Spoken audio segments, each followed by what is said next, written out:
Lockdown के कारण देश के विभिन्न हिस्सों में प्रवासी मजदूर, छात्र, टूरिस्ट समेत लाखों लोग अभी भी फंसे हुए हैं। ऐसे में उन लोगों को अपने अपने घरों को भेजने के लिए केंद्र सरकार ने आदेश जारी किया है। अगर आपके साथ भी ऐसी समस्या है, आप भी कहीं देश के किसी हिस्से में फंसे हुए हैं और अपने घर नहीं जा पा रहे हैं, तो इस वीडियो को ध्यान से देखें। ये आपके लिए बहुत ही हेल्पफुल होने वाला है। बहुत ध्यान से समझ लें एक एक पॉइंट को, जिससे कि आप अपने घरों को आसानी से पहुंच सकें। तो चलिए वीडियो शुरू करते हैं और बहुत ध्यान से समझिएगा और एक एक पॉइंट को ध्यान से सुनिएगा, तभी आप जो है समझ पाएंगे पूरी तरह से। तो चलिए वीडियो देखिए। ये है वो न्यूज़, लॉकडाउन में आप बाहर फंसे हैं और घर जाना चाहते हैं, तो 10 पॉइंट्स में जान लें कि आपको कैसे और क्या करना होगा। तो मैं अब आपको बताऊंगा कि वो 10 पॉइंट्स क्या हैं। लेकिन अगर आप मेरे चैनल पर पहली बार आए हैं तो प्लीज़ इसे सब्सक्राइब ज़रूर कर लें और सब्सक्राइब करके बेल आइकन प्रेस कर लें, ताकि इस तरह की जो भी लेटेस्ट जानकारियाँ हों वो आपको तत्काल अवेलेबल हो जाए। तो चलिए आगे बढ़ते हैं। कोरोना लॉकडाउन के चलते देश के विभिन्न हिस्सों में प्रवासी मजदूर, कामगार, छात्र और टूरिस्ट समेत कई लोग अभी फंसे हुए हैं। ऐसे में उन लोगों के लिए राहत की खबर है जो अपने राज्यों की ओर रुख करना चाहते हैं। भारत सरकार ने राज्यों और केंद्र शासित राज्यों के क्षेत्रों में फंसे हुए लोगों को निकालने के लिए अंतर्राज्यीय यात्रा की सुविधा के लिए आदेश जारी किया है।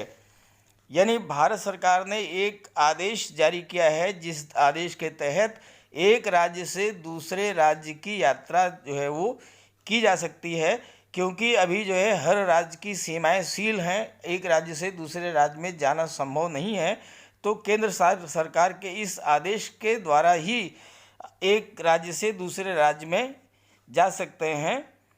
तो गृह मंत्रालय द्वारा जारी गाइडलाइन के बाद देश भर के अलग अलग हिस्सों में फंसे मजदूर, विद्यार्थी, पर्यटक और मरीज आदि के लिए अपने अपने घर जाने का रास्ता साफ हो गया है। तो चलिए, अगर आप बाहर फंसे हैं तो किस तरह से घर पहुंच सकते हैं, इसके बारे में जानते हैं। तो अब मैं आपको वो 10 पॉइंट्स बताऊंगा जिससे आप अपने घर को पहुंच सकते हैं। पहली बात, आप ध्यान से समझिए कि अगर आप घर से दूर कहीं बाहर फंसे हैं तो फिलहाल आप खुद से घर नहीं जा सकते। आप खुद चाहें कि अपने घर पहुंच जाएं तो आप नहीं पहुंच सकते। इसके लिए केंद्र सरकार ने राज्यों और केंद्र शासित प्रदेश के लोगों को लाने और ले जाने की अनुमति दी है। यानी ये जो अनुमति है ये राज्य के पास है। एक राज्य दूसरे राज्य में लोगों को ले जा सकता है। जैसे मध्य प्रदेश के लोगों को उत्तर प्रदेश लाया जा सकता है, उत्तर प्रदेश के लोगों को मध्य प्रदेश लाया जा सकता है। लेकिन ये कार्य जो है राज्य सरकार करेंगी, आप अपने स्तर से नहीं कर सकते हैं। दूसरी बात, सभी राज्य और केंद्र शासित राज्य नोडल अधिकारी की नियुक्ति करें जो सभी दिशा निर्देशों का पालन करें। इतना ही नहीं, राज्यों और केंद्र शासित राज्यों में पहुंचने वालों का ब्यौरा भी रखा जाए। तो इसके लिए हर राज्य को ये निर्देश दिया गया है कि नोडल अधिकारी की वो नियुक्ति करेंगे, और वो नोडल अधिकारी जो है उस राज्य में कितने ऐसे लोग हैं जो कि दूसरे राज्य के रहने वाले हैं और वहाँ पर फंसे हुए हैं, वो जाना चाहते हैं, उनकी पूरी लिस्ट जो है वो तैयार की जाएगी नोडल अधिकारी के द्वारा। इसके बाद आपको अपने घर जाने के लिए अपने राज्य की सरकार ने जो लोकल नोडल अधिकारी का नियुक्ति की है उसकी जानकारी करनी होगी, जहां आप घर जाने के लिए रजिस्ट्रेशन करवा सकते हैं। तो ये कार्य जो है ज़िले के जो जिलाधिकारी कार्यालय है वहां से जाकर के आपको ये जानकारी हो जाएगी कि नोडल अधिकारी कौन हैं जो कि आपको घर जाने के लिए रजिस्ट्रेशन कर रहे हैं। इसके बाद अगला पॉइंट है, अगर फंसे हुए समूह में लोग एक राज्य या केंद्र शासित प्रदेश से दूसरे राज्य केंद्र शासित प्रदेश जाना चाहते हैं तो भेजने वाले और जिस राज्य में वो जा रहा है वहाँ दोनों राज्य एक दूसरे की आपसी सहमति के साथ सड़क के जरिए भेज सकते हैं। ऐसे मान लीजिए कि यूपी में जो है 1000 व्यक्ति हैं जो कि मध्य प्रदेश के हैं, तो मध्य प्रदेश सरकार और उत्तर प्रदेश सरकार दोनों की आपसी सहमति से इन 1000 व्यक्तियों को यूपी से एमपी भेजा सकता है और ऐसे ही एमपी से यूपी भी लाया जा सकता है, और ये सड़क के जरिए नहीं, बस से भेजा जा सकता है। किसी भी व्यक्ति को भेजने से पहले उसकी स्क्रीनिंग की जाएगी और अगर वो पूरी तरह ठीक पाया जाए तो ही उसे भेजने की मंजूरी दी जाए। अगर आप में कोरोना के संक्रमण से होने वाली बीमारी कोविड-19 के लक्षण नहीं है तभी आपको घर जाने की अनुमति दी जाएगी। तो अगर आपने रजिस्ट्रेशन करा लिया है और आप घर जाना चाहते हैं तो पहले आपका परीक्षण किया जाएगा, और अगर आपके पास आप में कोई लक्षण नहीं है कोविड-19 के तभी आपको घर जाने की अनुमति दी जाएगी। तो चलिए और आगे पॉइंट्स को समझते हैं कि कैसे आप अपने घर को जा सकते हैं।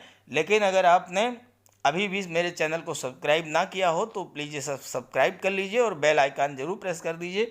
साथ ही साथ अगर आपको किसी तरह की कोई प्रॉब्लम है, कोई शंका है तो कमेंट करके ज़रूर पूछ लीजिए। मैं आपके कमेंट का उत्तर दूंगा, आपको बताऊंगा कि आपकी समस्या का समाधान कैसे निकल सकता है। तो चलिए आगे बढ़ते हैं।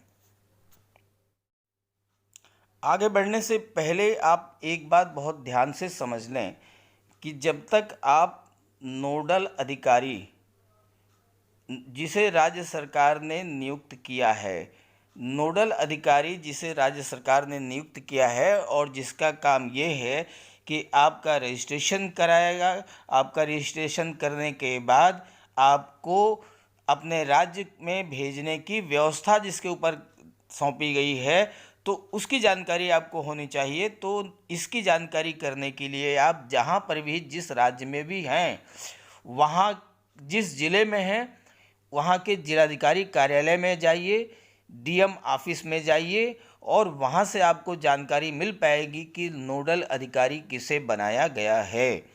जब आप नोडल अधिकारी की जानकारी कर लेंगे तभी आपके अपने राज्य में पहुँचने का रास्ता बनेगा। तो पहले आपको नोडल अधिकारी की जानकारी करनी है, उसके बाद तब आप आगे बढ़ेंगे। तो अगला पॉइंट है कि जो प्रवासी मजदूर हैं और यात्री हैं या छात्र हैं उसको बस से ही भेजा जाएगा, ट्रेन के द्वारा नहीं भेजा जाएगा। और भेजने से पहले बस को सैनिटाइज कराया जाएगा और यात्रा के समय सोशल डिस्टेंसिंग का पालन किया जाएगा। जैसे कि वर्तमान में आप जहाँ पर भी रह रहे होंगे, जहाँ पर आपको क्वारंटाइन किया गया होगा, वहाँ पर भी सोशल डिस्टेंसिंग का पालन किया जा रहा होगा। तो ठीक वैसे ही बस में भी सोशल डिस्टेंसिंग का पालन किया जाएगा। अगला पॉइंट ये है कि रास्ते में पड़ने वाले राज्य या केंद्र शासित प्रदेश उस राज्य के लिए रास्ता देंगे जहाँ पर ये गाड़ी जा रही है। सपोज कीजिए कि महाराष्ट्र में कुछ मज़दूर हैं जो कि उत्तर प्रदेश को आना चाहते हैं, तो महाराष्ट्र सरकार और उत्तर प्रदेश सरकार दोनों की सहमति से जो बस भेजी जाएगी उस बस को वो बस जिस राज्य से गुजरेगी उस राज्य के मुख्यमंत्री की अनुमति से, उस राज्य की सहमति से ही वो बस महाराष्ट्र से उत्तर प्रदेश को पहुंचेगी या महाराष्ट्र से पंजाब को या राजस्थान को पहुंचेगी। बीच में जो भी राज्य पड़ेगा वो राज्य जो है उस बस के लिए रास्ता देंगे। और उसके बाद जब आप अपने गंतव्य स्थान तक पहुंच जाएंगे, आप मान लीजिए उत्तर प्रदेश आना चाहते हैं और उत्तर प्रदेश में सपोज कीजिए कि आपको बलिया जाना है, तो जब आप बलिया पहुंच जाएंगे तो फिर आपको वहां पर घर जाने से पहले क्वारंटाइन किया जाएगा और स्थानीय स्वास्थ्य विभाग की ये जिम्मेदारी होगी कि वो आपको होम क्वारंटाइन में रखेगा और इस दौरान आपका हेल्थ चेकअप भी किया जाएगा। इसके बाद आपको आरोग्य सेतु का ऐप का इस्तेमाल करना होगा, यानी इसे आप अपने मोबाइल में रखेंगे ताकि आपके हेल्थ स्टेटस पर नज़र बनाई रखी जा सके और साथ ही साथ आपको ट्रैक भी किया जा सके। इसके बाद यात्रा के दौरान अगर आपकी तबीयत में किसी तरह की गड़बड़ी पाई जाती है, यानी यात्रा के दौरान अगर आपकी तबीयत कहीं पर भी ख़राब होती है तो आपको उसी वक्त अस्पताल ले जाया जाएगा और फिर आपको अस्पताल में एडमिट कर दिया जाएगा। जब आप स्वस्थ हो जाएंगे तो उसके बाद ही आपको अपने घर भेजा जाएगा, उस बस से आपको अपने घर नहीं भेजा जाएगा। तो ये थी ज़रूर जानकारी, आवश्यक सूचना। और अगर आप कहीं बाहर फंसे हुए हों तो आप इसको समझ लीजिए, आपका कोई मित्र, आपका कोई रिश्तेदार, आपका कोई साथी, फ्रेंड, अगर वो भी किसी राज्य में फंसा हुआ है तो इस मैसेज को, इस वीडियो को उसे आप जो है शेयर कर दीजिए, ताकि उन्हें भी इस बात की जानकारी हो जाए। और मेरे चैनल को सब्सक्राइब कर लीजिए। साथ ही साथ आपको अगर किसी तरह की समस्या हो तो कमेंट करके ज़रूर पूछ लीजिए, तो इस तरह आपकी सारी समस्याओं का भी मैं सलूशन आपको रिप्लाई करूँगा। तो आई होप ये वीडियो आपको पसंद आएगा। वीडियो अच्छा लगे तो प्लीज़ इसे लाइक करके और अपने सभी साथियों को शेयर कर दीजिएगा। Okay, thank you.